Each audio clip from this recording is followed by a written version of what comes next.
In the world of royal engagements and public appearances, invitations speak louder than words.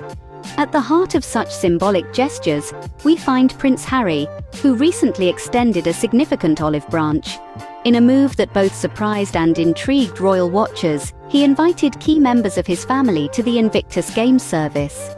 These included his father, Prince Charles, his brother, Prince William, and his sister-in-law, the Princess of Wales. The Invictus Games hold a special place in Prince Harry's life. Founded by him, these games are more than just an international sporting event. They are a beacon of hope and recovery for wounded, injured, or sick armed services personnel and veterans.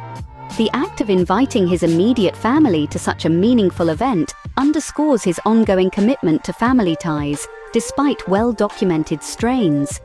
This gesture of inclusion comes at a time when familial tensions are palpable, making the invitations all the more poignant. Invitations extended, but not just to anyone. Notably, Camilla was not on the list. When royal invites go out, the palace's response is always under scrutiny. This time, it's Prince Harry at the center of the storm, extending olive branches to his father, brother, and sister-in-law for the Invictus service. Amidst these seemingly cordial gestures, the palace's reaction was less than warm, sparking a flurry of media speculation. Reports suggest a calculated response from Buckingham Palace, one that could be perceived as nothing short of a smear campaign against the Duke of Sussex. This comes in the wake of Prince Harry's decision not to seek a personal meeting with his father, a move that reportedly ruffled feathers within the royal corridors. Instead of a quiet acknowledgement or a polite decline, the timing of palace events seemed curiously aligned to overshadow Harry's visit. As Prince Harry announced the lack of a planned meeting with his father, the palace was busy scheduling garden parties and official engagements, activities that conspicuously clashed with the Invictus service dates. This strategic scheduling raises questions about the nature of these royal engagements. Were they genuine commitments, or a deliberate attempt to divert attention and attendance away from Prince Harry's initiative? This backdrop of tension paints a complex picture of the family dynamics and the palace's handling of what could have been a moment of reconciliation. It seems the palace may prefer to keep certain narratives in play, using timing and engagements as their pawns in a broader game of royal chess. A royal schedule or a strategic sidestep? The palace seems to play at chess. In the royal family, every action and inaction garners headlines. When news broke of Prince Harry inviting his father, brother, and sister-in-law to the Invictus service, the media and public were quick to dissect every implication. Major outlets, from tabloids to broadsheets, spun narratives that ranged from reconciliation to deepening rifts. The absence of certain family members from the guest list didn't escape scrutiny, leading to a flurry of speculation and opinion pieces. On one side, some media voices painted Harry as extending an olive branch, a gesture of goodwill amidst ongoing family tensions. Others, however, interpreted the same invitations as a strategic move, designed to spotlight those who chose not to attend. This dichotomy reflects the broader public perception, which itself is deeply divided. Opinion polls occasionally published in the aftermath show a split populace. Some commend Harry's openness and initiative, while others view his actions through a lens of skepticism, considering them as mere publicity stunts. Furthermore, the narrative of family discord versus the need for privacy and independence is a recurring theme in media portrayals. Each new incident between the royals is analyzed not just for the factual details, but for what it signifies about the evolving dynamics of royal privacy and public expectation. Every choice is interpreted as a statement, whether intended or not. The line between private pain and public spectacle remains as blurred as ever. Royal family dynamics are more than just tabloid fodder. They're a study of relationships under the royal spotlight. In any family, communication styles can vastly differ.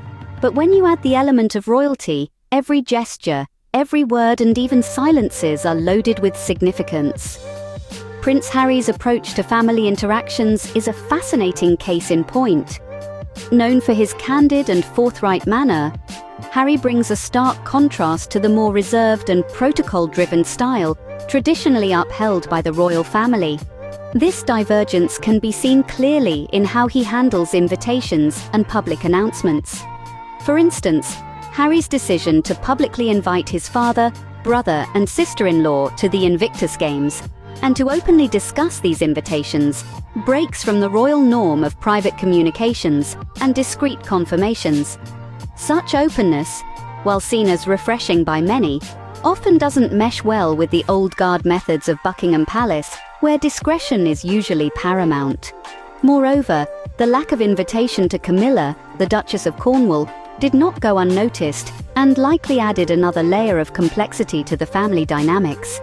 This act, whether intentional or incidental, speaks volumes in the language of royal relationships, where inclusion or exclusion at significant events can be interpreted as a signal of favor or disfavor. The resulting tensions are not just personal, but become part of a larger narrative played out in the public eye. Every action and reaction is scrutinized, and often, the traditional media and social media alike can amplify these family squabbles into dramatic sagas. This public platform transforms private grievances into public spectacles, adding pressure and perhaps altering the course of relationships. Understanding these dynamics is crucial. It's not merely about one family, but about the evolving nature of monarchy in the modern world. How does an institution rooted in centuries of tradition confront the challenges posed by members who wish to modernize and act transparently? In a family where tradition meets modernity, clashes are inevitable but not insurmountable. The pen can be mightier than the sword, especially in shaping the narrative of royalty. In the intricate dance between the royal family and the media, every headline, every article, and every televised report can sway public perception dramatically. The recent events surrounding Prince Harry's Invictus Service invitations provide a vivid canvas to observe this phenomenon. Let's delve into how different media outlets have portrayed the story. Some have cast Prince Harry as the proactive peacemaker, extending olive branches to his father, brother, and sister-in-law amidst ongoing family tensions. This narrative focuses on his efforts to maintain familial ties despite the complexities of their relationships.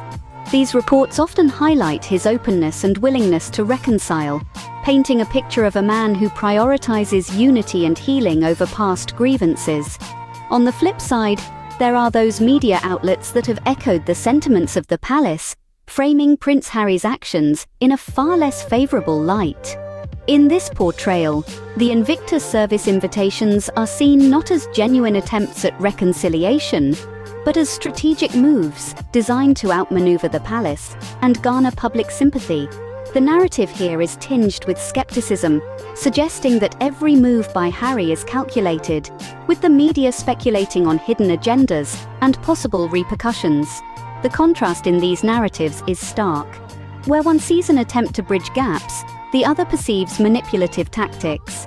This divergence in media portrayal leads to public confusion, where the line between fact and interpretation blurs, leaving individuals to piece together their own version of the truth based on their media consumption. Moreover, the timing of reports and their emphasis also play crucial roles. Media outlets that focus on the royal family's refusal to attend and their scheduling conflicts suggest a deliberate snub, influencing public opinion towards sympathy for Harry or criticism towards the palace. As the media sketches the royal saga, each stroke influences public sentiment. The power of the media in shaping not just narratives, but also the public's emotional and intellectual response to the royals cannot be underestimated. Every story told is not just a reflection of events, but a creation of the reality that we all come to accept. As we reflect on the saga of invitations and reactions, what can we learn about the delicate balance of personal and public in royal life? The narrative begins with Prince Harry's gesture of extending invitations to key royal family members for the Invictus service. This seemingly simple act of inclusion reveals the layers of complexity within royal relationships. It's a demonstration of Harry's willingness to bridge gaps, despite the evident strains. Here, the personal desire for family unity clashes with the public roles and responsibilities that each member must uphold. Buckingham Palace's response, or rather its lack of response, unveils another layer. The decision to schedule competing engagements during Harry's visit wasn't just a logistical choice, it was a communicative act, loaded with unspoken messages. This reaction underscores the palace's strategic approach to managing royal appearances and their public implications. The media, ever watchful and always ready to spin the narrative wheel, plays its part too. The coverage of these events by various outlets shapes public perception, often turning personal family matters into global news. This blurs the lines between personal intentions and public interpretations, making it challenging to discern the truth amidst the sensationalism. Analyzing these dynamics offers a glimpse into the ongoing challenges faced by the royals as they navigate their roles in the modern world. Each action and reaction are dissected, discussed, and often distorted. This scenario raises questions about the future of royal engagements and the possibility of familial reconciliations. Will there be a shift towards more openness and understanding, or will the old guards of tradition and discretion continue to dominate? It's clear that the royal family isn't just a family, it's an institution, constantly under the microscope. The delicate dance between personal desires and public duties is intricate and often fraught with tension. In the royal theatre, the drama unfolds both on and off the stage, leaving the audience always craving the next act. Thank you for joining us on this exploration of royal invitations and palace intrigues. If today's journey through the corridors of power has captured your interest, do consider subscribing to our channel and sharing this video with others. Your engagement is invaluable and shapes the content we create. It also sparks broader conversations, so don't hesitate to leave your thoughts and comments below. Thank you everyone for watching. Show some love by subscribing and sharing this video. Remember to leave a comment. Thank you. I am your loyal host, Zane.